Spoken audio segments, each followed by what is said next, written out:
Hello, good morning. So just a quick update on yesterday's trade idea, which was to short New Zealand yen.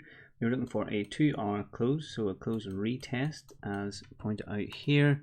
And if we update the trade, we got that nice 2-hour close retest and it sold off quite nicely. So looking at New Zealand yen today, I would like a pullback. So if we just go down into the hourly for a second, I've marked out Monday's low.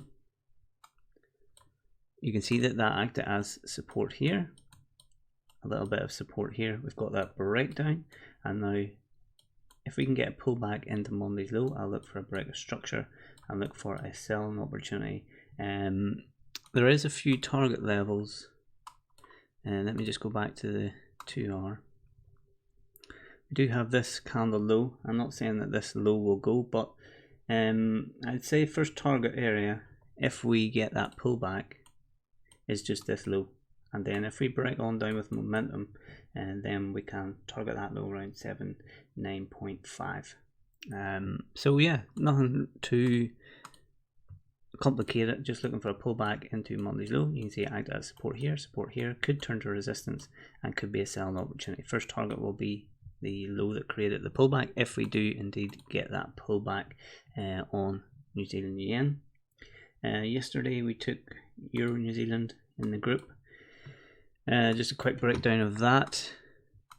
Obvious uptrend in Euro New Zealand. We had this resistance, push, pullback straight in, and then nice break, momentum candle, pushed up, took out this high.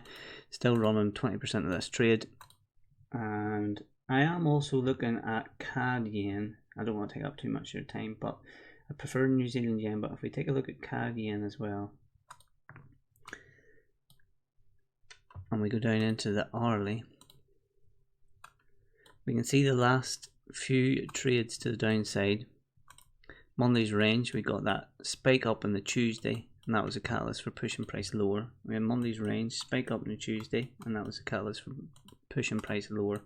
I would have preferred to see this Monday high, here's Monday's low.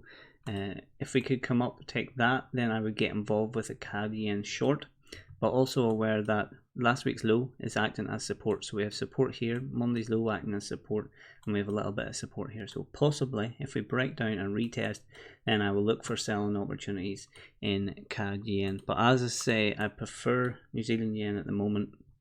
There is a few lows here to the left that could be run on CAD yen, but at the moment we're just in a little bit of a range and waiting for a breakout either way. My preference would be run up, take some stops before running in our direction, but it's something that I'll keep an eye on. Any trades I post, any trades I take, I'll post it into the group, and wishing you a profitable day.